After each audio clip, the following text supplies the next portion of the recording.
Avec plus de 1200 overdoses par année et tout près de 250 meurtres, on l'appelle affectueusement Philadelphia. Et comme j'ai peur de rien, direction Philadelphie.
Philadelphie, c'est une ville historique.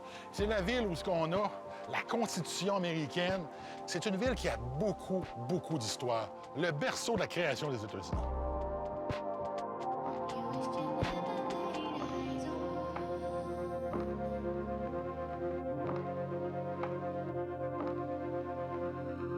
La première chose qui me frappe, il y a des vidanges partout. C'est sale. Écoutez, il faisait une chaleur torride. Ça augmentait le degré de tension parce qu'il faut comprendre que c'était très malaisant.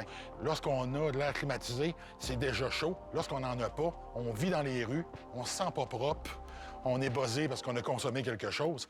C'est une belle recette pour faire en sorte qu'il se passe des choses pas très catholiques.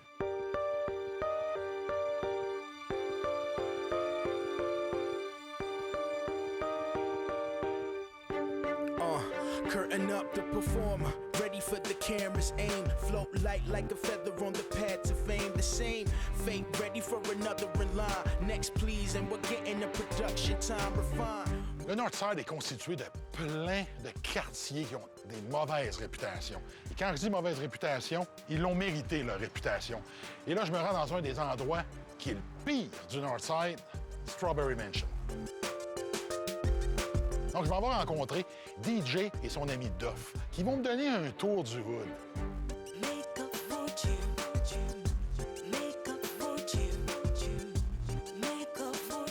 Duff, DJ, can you tell me how it is to be here, to live here? Yeah, it's goods and bads, and I'm about to show you everything. Like, it's definitely gonna be kind of hard for you to blend in being a big guy, you know what I'm saying? What are you talking about? I blend everywhere. We're gonna see right now, man. I'm gonna show you the good, the bad. So how bad it is? It can get deep out here. It's one of the highest crime rates in the country. Oh, yeah? Here in Philly.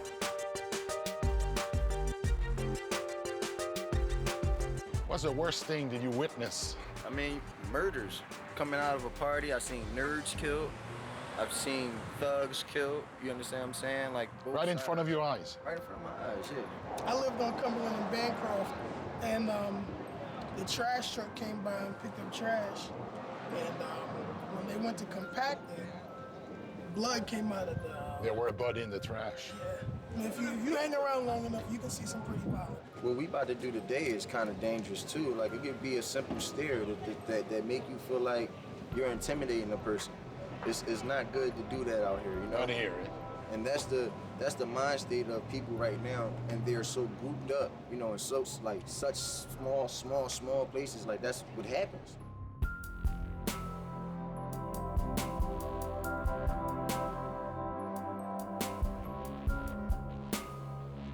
So you give me your feedback.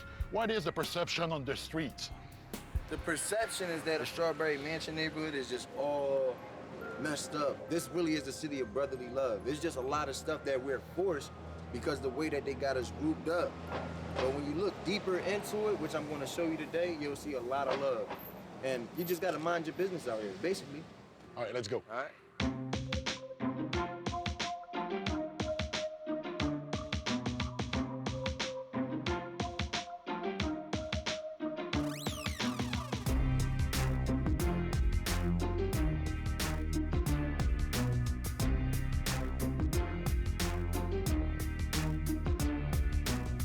Donc, après m'avoir expliqué comment dur était le quartier, il décide de m'emmener. Ma première destination, c'est la rue où il a grandi. Il faut comprendre, c'est pas nécessairement des maisons. C'est vraiment là, des bouts de rue avec des maisons qui sont collées ensemble comme en sandwich. C'est très étroit, donc c'est propice à créer de la tension. This is basically where I grew up at, right here in the middle of the street. If you come right here, you can pretty much still see like the exact spot where one of my friends was killed. He was actually disabled. He had one arm. And this is my door right here. Right here? I look out my window and my friend is dead right here. Just shot in the head. Wow. Wrong time, wrong place. Exactly. I don't even think it's wrong time, wrong place. It could be anywhere. Yeah. You could be just walking by yourself down a neighborhood that's supposed to be secure, and somebody jump out.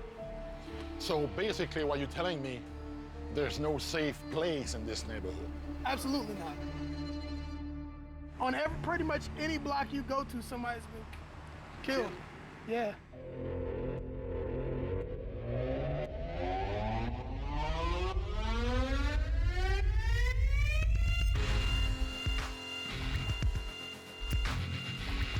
Donc, on continue à me promener dans les rues. Il y a une odeur qui me frappe. C'est une odeur que je retrouve dans pratiquement toutes les neighborhoods des villes américaines. C'est une odeur de barbecue dans la rue. J'ai même vu des piscines dans la rue. Faut le faire. Donc, j'ai décidé d'arrêter après avoir parlé à DJ pour aller voir de quoi ça avait de l'air. Ça a donné que j'avais aussi une petite faim. So dude, I'm about to put you on to like the best barbecue in the city right now. Yeah, I heard you got the best barbecue here.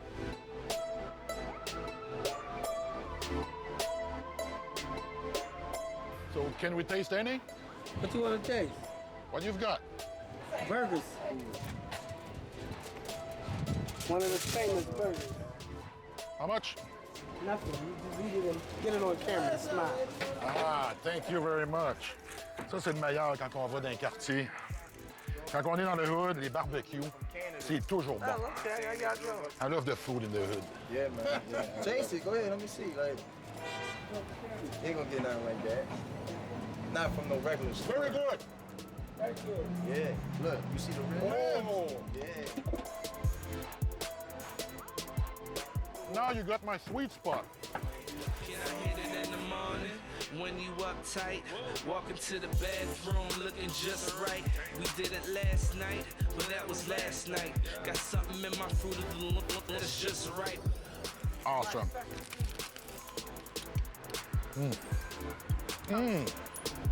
Don't say a word, I gotta stay focused. Once I slide in it, I'ma start poking.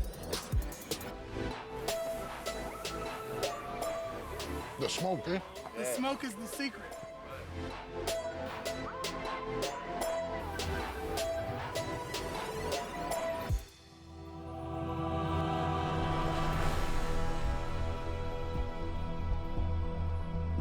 Donc là, ils m'emmènent dans le ventre de la bête, où ce qui, de leur propre affirmation, c'est l'endroit là où il y a beaucoup de tension. Là. C'est intense. C'est là, comme il dit, là, que tout se passe, le vrai Northside. Et là, sur place, je rencontre sa gang. Ce que j'ai compris plus tard, c'est l'endroit où il va acheter sa drogue. You. What up, bro? This my man, man. This is the hood right here, basically. This is the part that they say It's the craziest. is the craziest, which it really isn't. Right. But it's crazy things that go on, but it's basically good people. You know what I'm saying? Bad thing happened to good people too, hein? Exactly.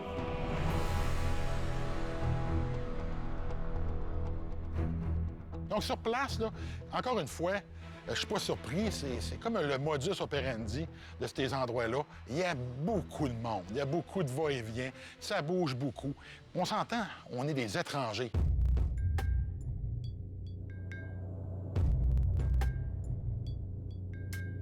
In your opinion, what do you think is really hurting the neighborhood? Nothing to do, no activities, no Nothing. All our rest code, we got There's no early hope. schools. Yeah, you Schools understand? closing, recs More closing. than half of our schools.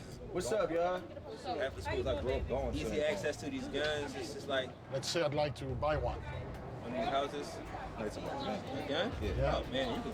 Oh yeah, you can just go right down here and get it. You can get that. I mean, is this where's this footage actually from Where's Spring this Garden. footage going You to? want to get Canada. They got Canada, like, so it's cool to. you can curse. You just show shit to the.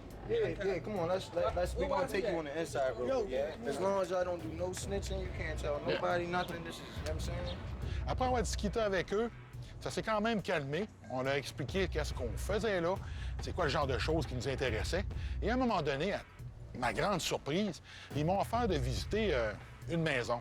Mais pas n'importe quelle maison, un trap house. You about to really see, bro. I want to know if you can live like this every day. I know how to do that. Let's show me. Bon, on va aller voir comment ils vivent. La vraie vie dans le hood.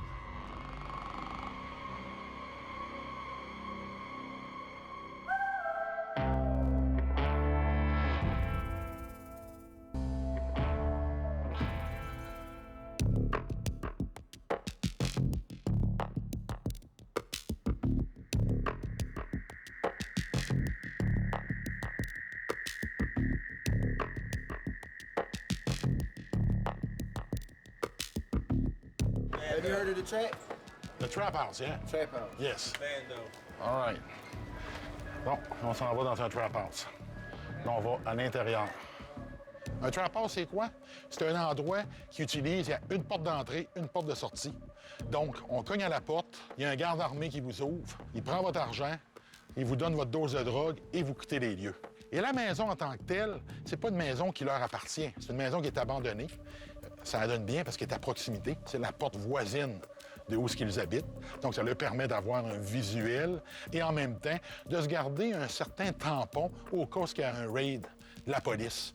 Ce qui fait en sorte que les gens qui sont là, bien, eux vont se faire prendre et les vrais gens qui l'opèrent, eux, n'auront pas de blanche.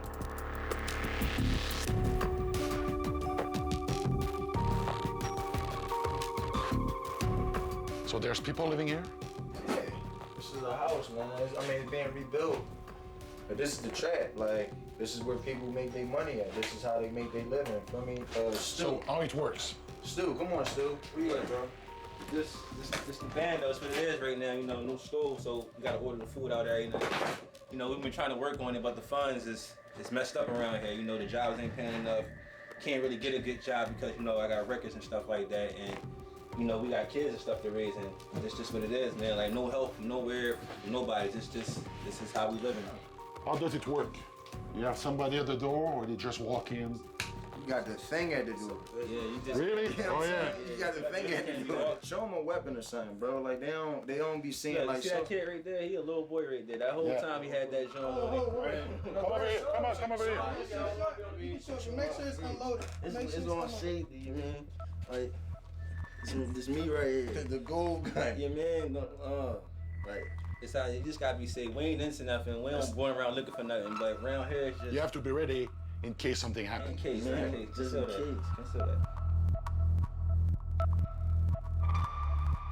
So when something happened, it's because somebody got out of order. I wouldn't even say that. I mean, anything. It could be any reason I'm just for keep it real. anything. Most of these young boys just want to get a name. They ain't got nothing to do. So they want to shoot somebody so the streets can know their name so nobody won't mess with them. Or they feel comfortable moving and doing what they got to do. But 9 out of 10 times, it don't be about no money. It ain't about no millions or thousands, not even thousands of dollars. It don't be about nothing. It be about these women for real. You feel what I'm saying? And dudes just don't know how to be men no more. It's sad.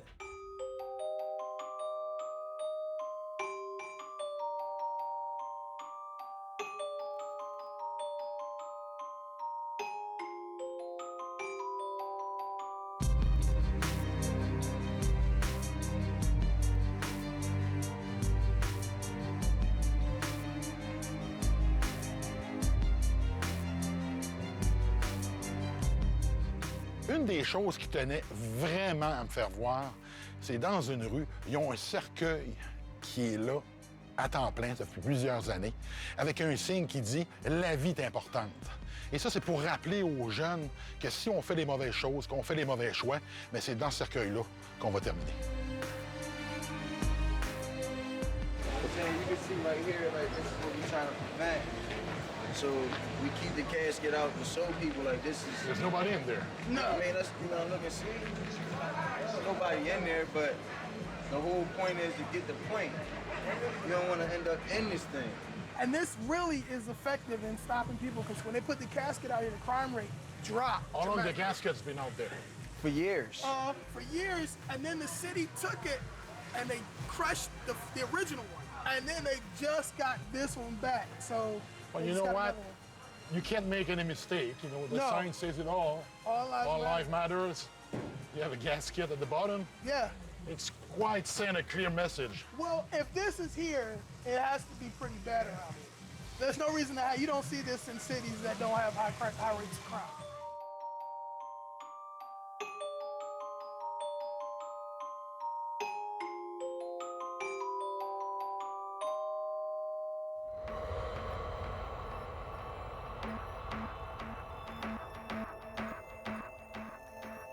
Par la suite, on fait une marche dans le quartier parce qu'ils tiennent vraiment à montrer dans quel état les gens y vivent.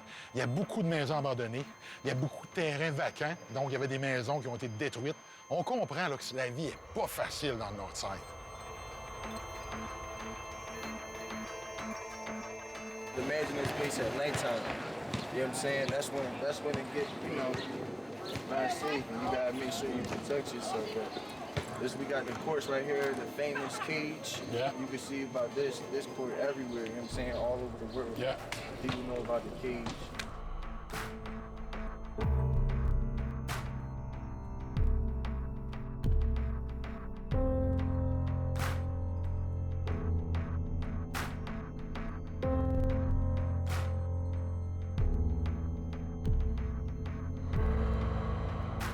There's really no hope out here, you know what I'm saying? Nothing to do, no other activities, like, everything is just basically forcing you. Survive. Yeah, a survivor, You're in basically. the survival mode. You do what you have to do. Exactly.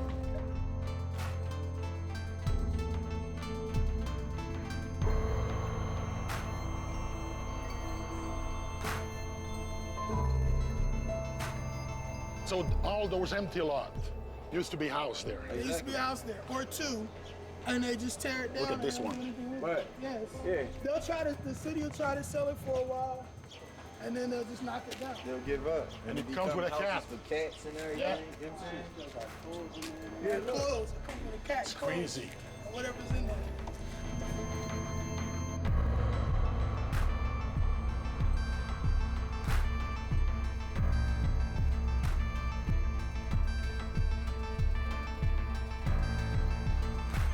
Little kids be getting raped and all types of shit, bro. Like, you know what I'm saying? Can I curse? If you wanted to fuck a chick and you wanted to find somewhere to take her, back there. You get what I'm saying? I would take her to the hotel.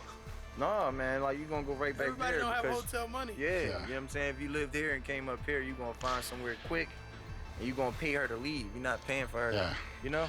Hey, DJ, thanks a lot for sharing this with us. No problem, bro. I appreciate that. No problem. Same. Thank you. You know, it was a eye-opener being here and see the real thing. Yeah, man. It's dangerous out here. Anything can happen. People get killed almost daily around here. So you're gonna take me back to my truck? Yeah. All right. Sure. I'm glad we Cool. did do this in the daytime, actually. Yeah, nighttime maybe. No, Yeah. nighttime is no joke, bro.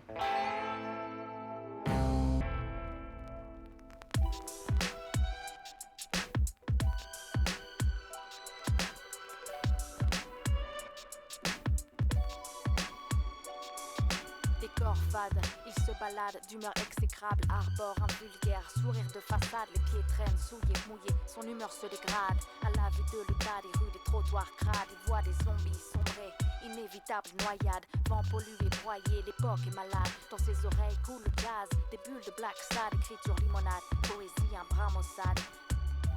Le pire quartier où on consomme de l'héroïne à Philadelphie, c'est Kensington.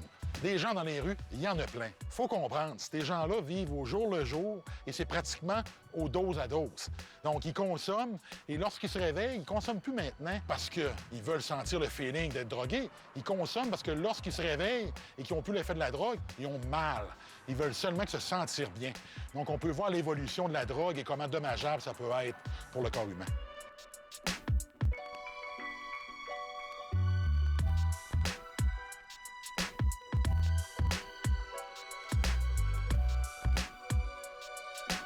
Donc, dans ce beau quartier où on retrouve des dealers, des drogués, des prostituées, je rencontre Carole, qui, elle, s'est donné comme mandat de venir en aide justement aux gens qui sont là dans ce quartier et qui se sentent abandonnés par la société. Et Carole, pour comprendre vraiment là, son degré d'implication, elle a abandonné son travail pour se concentrer à temps plein pour aider les gens qui vivent dans le quartier de Kensington.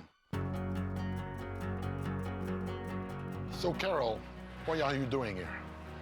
What I do is I do outreach with the homeless and those that are addicted. Try and give them a little comforts of life, necessities, say. They're down here, they have nothing. Majority are addicted to drugs, and that's their main goal. They'll forget to eat and drink, but yet they'll be dying of thirst, and you'll see, like, their mouth will be dry, everything. So this summer we try and hand out, like, ice cold water and blessing bags, things like that. What pushed you to actually take the time, to reach out to them? My son was out here. He was homeless and addicted down here in the streets of Kensington. So I would come looking for him, and when I would look for him, I would see other lost souls. I would drive down the avenue, and one in particular would stand there with a cup and never look up. And I drove by, and I thought, that could be my son. And everybody just drove by and walked by like he was invisible. But I could see him, and it just got me thinking. So I went and got him fast food, and it probably took like a month or two for him to even say hi to me. As I kept coming down, I would meet more and more people like that. And I just, you could feel they need a normalcy of conversation, like not about drugs, not about the streets, not about killing, just a conversation.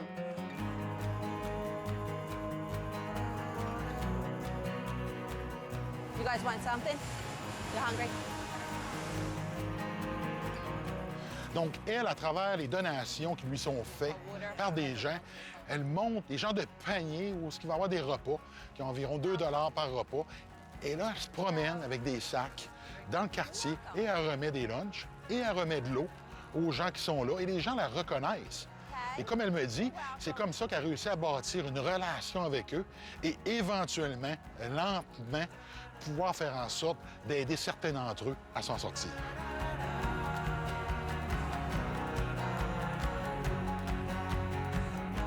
As far as danger goes, is there any danger? They have a lot of danger because of people. They're down here 24/7. They're down here at night. They're sleeping on the streets. I mean, I've heard some stories. Anything can happen to you. You fall asleep down here on the streets. Really?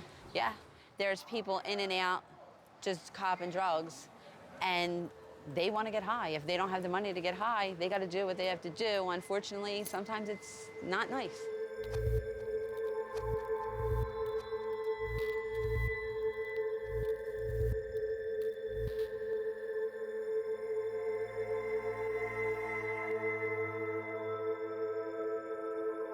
So I notice when you see people, you actually know them, and they seem to love you. Yeah, they're good people, as I said, and they're very lovable. Like, everybody needs to be loved. I don't care who you are, I don't care what you did, you need love. If they're down here and they isolate and they don't talk to anybody and they're not feeling human, the deeper I feel the addiction draws them in. Now, if you got somebody coming down and talking to you and looking at you and showing you love and giving you a hug, then you're starting to think, well, if this person doesn't think I'm that bad, maybe I'm not that bad. You never had any encounter with people with bad intention? No. Never? I say this a lot, and I know people look at me like I'm crazy, but the people down here they're honest, and when they enter recovery, they're probably the best people I've ever met in my life. Well, you sure are an angel. That's for sure. Give me a big hug.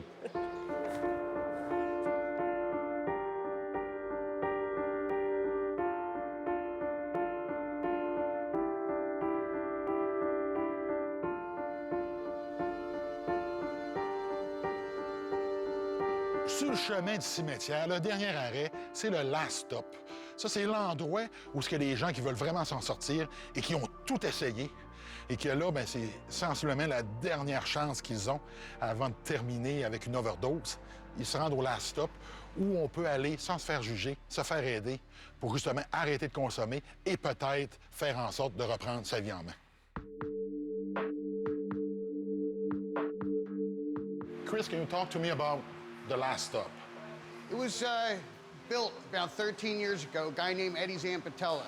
He got sober in an AA clubhouse, and he was grateful they let him live on the floor there. And he said if he ever gets into a position he could do this for somebody else, he want to do it for somebody else. How does it work if you want to come at the last stop? If you really want to be clean, you don't ever want to get high or drunk again, we'll take you in here. You got no insurance, no ID. I don't care if you have warrants for your arrest. You don't even have to tell me your real name. If you want to get clean, that's all I care about. Come on in here and we'll help you out. That's the only thing you ask. That's the only thing we ask. So how hard it is for them to actually take that decision to join in?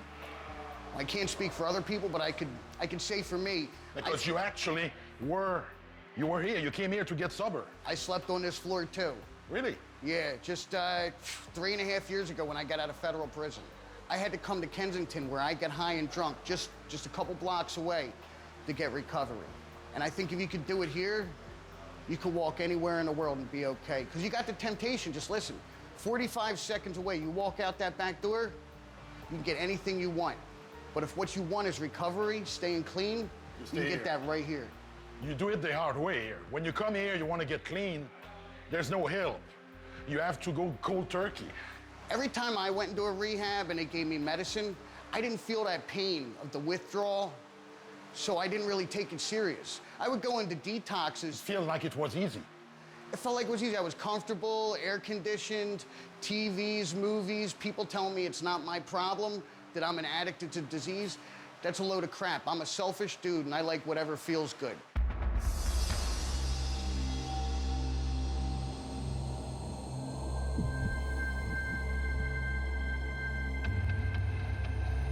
Back in the days when you were using, what really were you after? Well, see, I have a bad back, okay? And I started out with pain pills, and then one thing led to another. Next thing you know, I'm sticking heroin in my arm. But I always thought I was a good guy, put a lot of love in the world, and I never got any of that back.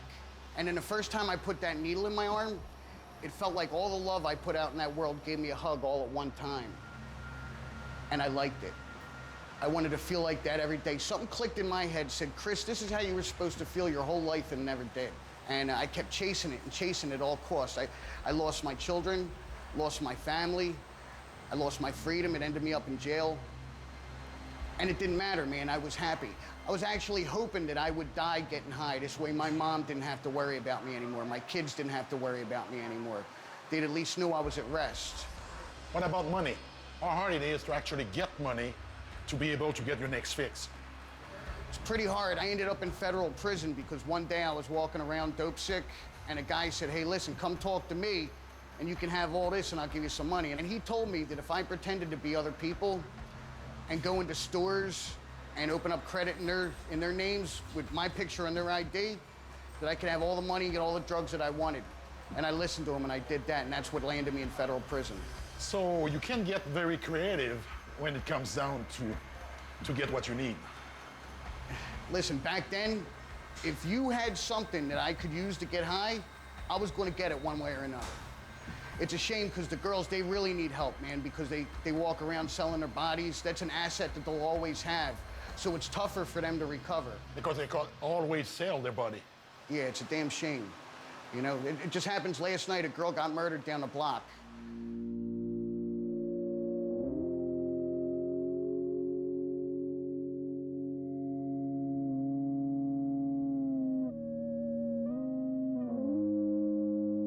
À l'intérieur, c'est chaud, c'est humide, il y a une télé. J'ai vu quelques personnes qui s'y trouvaient. Il faut comprendre, les gens sont un peu réservés, même un petit peu mal à l'aise. C'est pas avec fierté qu'ils s'en vont là, parce qu'ils savent qu'ils ont un problème. Ils ne veulent pas se faire juger, puis en même temps, mais ils veulent recevoir de l'aide. Donc, nous, en étant des étrangers, il faut comprendre qu'on dérangeait quelque peu. Getting back to the last stop, how many people actually are using the services? Right now, we got about 65 people living here. Listen, we never turn anybody away. If you want to get clean, come here. If there's no room for you in the houses, then I'll take you to my house and you can sleep over there, because somebody did it for me.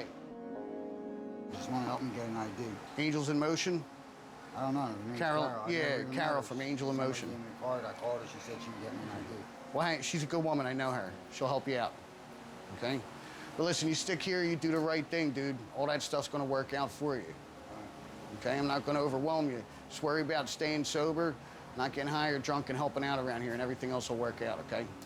Donc, quand je regarde ça, Kensington, c'est pas différent des autres quartiers des grandes villes américaines où ils sont pris avec des problèmes de consommation de drogue, et ça à grande échelle. Là-bas, c'est un sérieux problème. Ils sont pratiquement laissés à eux-mêmes. Ils sont conscients qu'ils sont exposés à des dangers. Et le danger dans ce quartier-là, c'est de mourir. Et ça, c'est un danger auquel ils font face chaque jour de leur vie.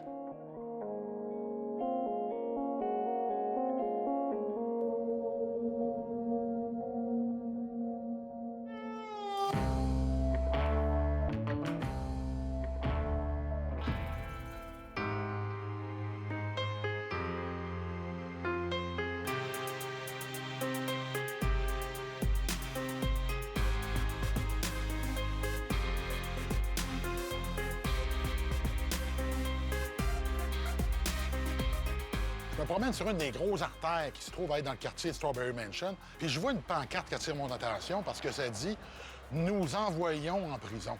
Fait que je décide d'aller voir. Ça se trouve à être dans une librairie qui s'appelle Black & Nobel.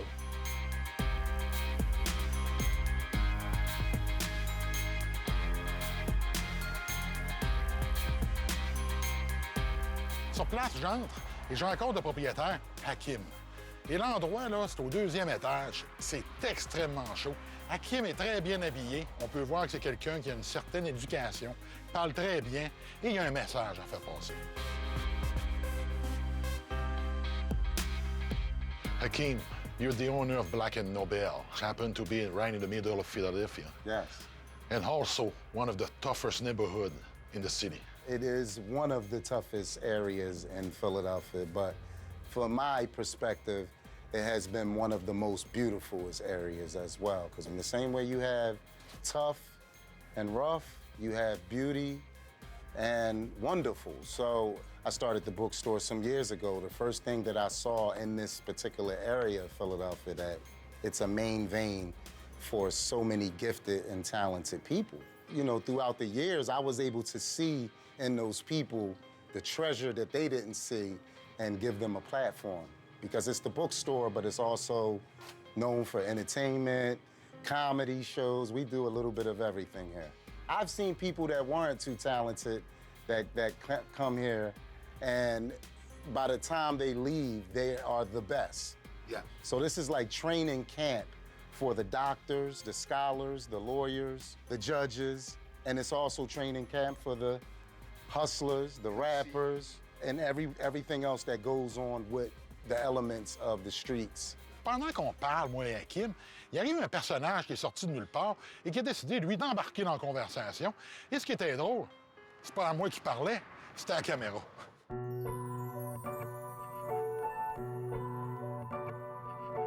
He don't like to talk about himself.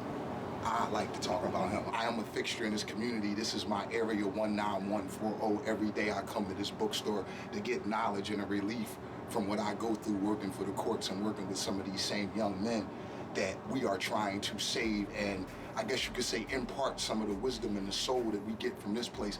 I like to call this place the cultural heart of Philadelphia. This is an oasis in a desert of ignorance and violence. When you come in here, you feel like family. And that's the key to this man's success. He makes you feel like family. He brings you in to the element and he puts you in a position where your talents can shine.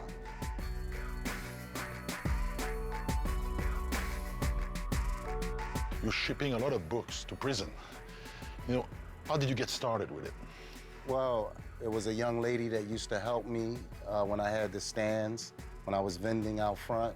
Her name was Karima, so I always include her because she used to ship out religious hats that she made, kufis. So she used to knit them and make them and send them to her husband. And she said, you know, I'm already in doing it. You need to start sending these books. You have all the books. So she was a good friend of mine, and she helped me start it off. And it was curtains from there. You know, we became a resource in the prison from doing it so consistently. But it goes beyond that because it's more than business for you. Yes. Well, we get 1,000 letters a month. So it's beyond 1,000 letters a month. Yeah, it's beyond Pennsylvania and New Jersey. Like, it's national. And I've even had people write me and ask me to send them books from Canada. Yes. Yeah, on more than one occasion. So we're deeply engraved in a lot of prisons throughout the world. Hey, Brother Hop, can I tell him an interesting story about how sometimes we decide one day me, Brother Hop, Phil, and this good brother here, Brother Levi. Anyway, make a long story short, Phil, another one of our good staff, he had a letter stuck on his van. You remember that day? Yeah. He didn't even know where our address was. He just put Black and Nobel. Yeah. And we were so well known that they took the letter and stuck it under Phil's windshield. And it was from a young man from Texas who's 16 years old, who's doing life in prison in Texas. And he heard about Black and Nobel, and he reached out. He said, I don't know how to get to you guys, but your books are circulating to the prison, and I want to learn. And he sent that letter. So we had no choice but to look out for that young man. And that's some of the things that happened with Black and Nobel. Yeah, that's one of many stories. Après m'avoir donné son discours, lui, ainsi que son ami, là, ils ont décidé de m'emmener me promener dans la rue pour que je comprenne vraiment comment ça se passe.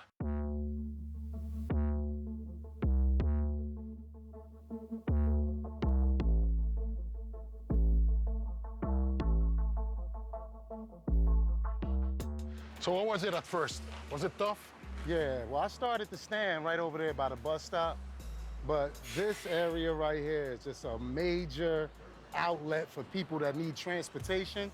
So it's a hub, it's a portal. So every day when I started out, I said, if anything, I'm just going to get to know a lot of these people because there's so many of them. And sometimes I would get on the bus with them just to make a sell, you know what I mean, and tell somebody to watch the table. So it got that serious. So you really had to hustle in those days. Yeah, that's all this is. This is Hustle USA right here. Finalement, il a réussi à m'éveiller. Donc, à force de parler et m'emmener dans la rue, il y a des itinérants, il y a des gens qui passent, c'est non-stop, c'est vraiment là, chaotique. Et la dernière chose que je pensais faire là-bas, c'était de prendre une petite collation santé. Là, il m'a emmené lentement vers un food truck où ce qu'eux servaient des smoothies. Fait que là, il m'a fait prendre un smoothie aux fruits, aux antioxydants, un green. C'est la dernière chose au monde que je pensais de manger dans le hood.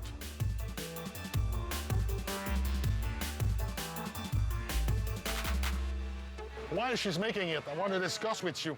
I noticed in your store, you know, those shirts saying, like, honor your life. Yes, yes. What is this all about? Well, those shirts are made by Leek Moss. They took a stance to put a shirt out called Honor Your Life because, you know, that's all we need is to honor one another. But if you honor yourself first, you have no choice but to honor everybody else. So honor your life is definitely the message that we're trying to put out today. In today's time with so much murder, violence, bloodshed, we just think that this was the perfect statement, not just for Philadelphia, but for the world. So honor your life. Donc finalement, quand je regarde ça, j'ai vécu un bon moment. On a pris un selfie, j'ai pris une petite collation santé. La conversation qu'on a eue était quand même intéressante. Ce que je réalise, c'est qu'il n'y a pas juste la scrap dans le hood. Now I'm gonna honor my life with a nice smoothie. Yes. Very good. Salute. And delicious and nutritious.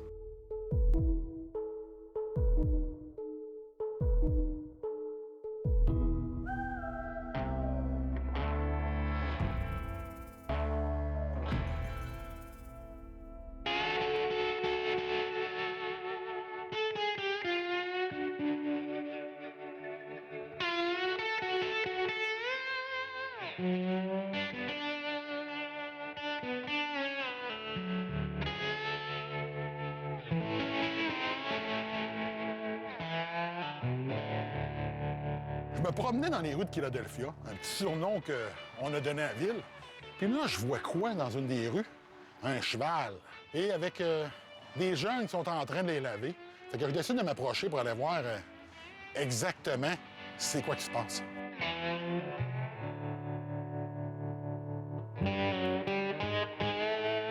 Quand j'arrive sur place, je rencontre le responsable, M. Divers. Lui, il a un amour spécial pour les chevaux. Quand il était jeune, il a fait du cheval, il aimait ça. Et plus tard, il a décidé d'en acquérir, mais pas dans n'importe quel milieu. On est en pleine ville.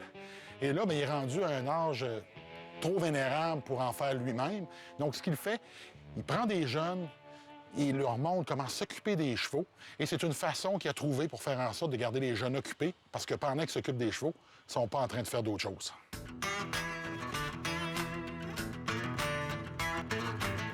When did you get started, you know, like riding the horse on the street of Philadelphia? 10 years ago. What got you going?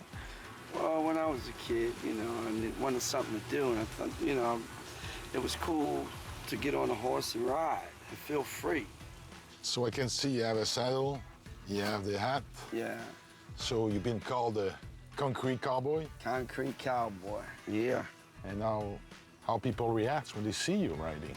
Well, people, they react, of joy, you know? They like to see a guy on a horse in the city.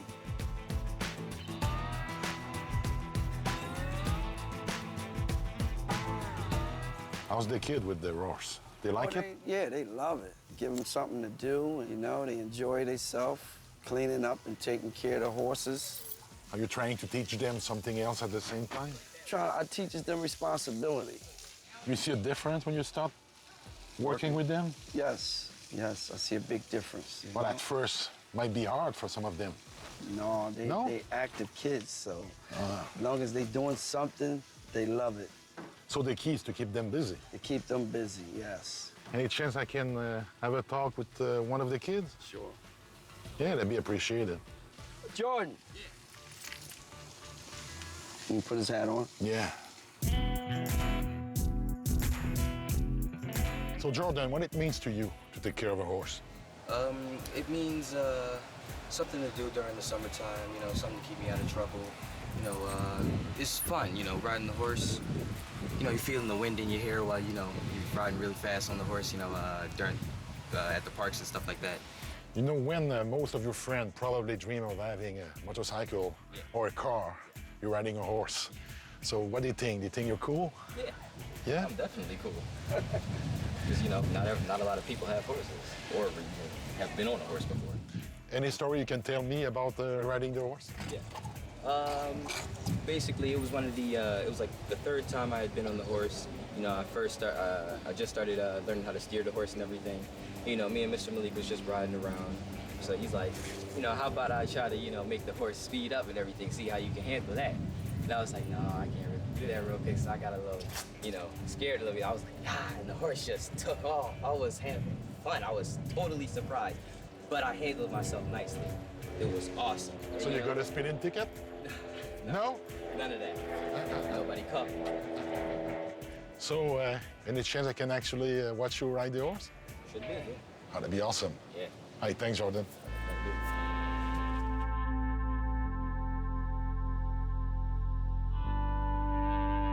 Moi, là, ce qui m'a vraiment impressionné, puis je dois le dire, c'était plaisant à regarder, c'est de voir que tout d'un coup, là, ils devenaient ce qu'on appelle des concrete cowboys.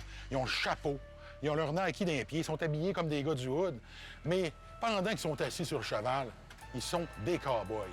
Et à défaut d'être dans l'Ouest, mais ils sont dans les rues de Philadelphie, ils se promènent à travers les projets. Il y a des maisons abandonnées, mais eux, ils vivent leur trip à dos de cheval.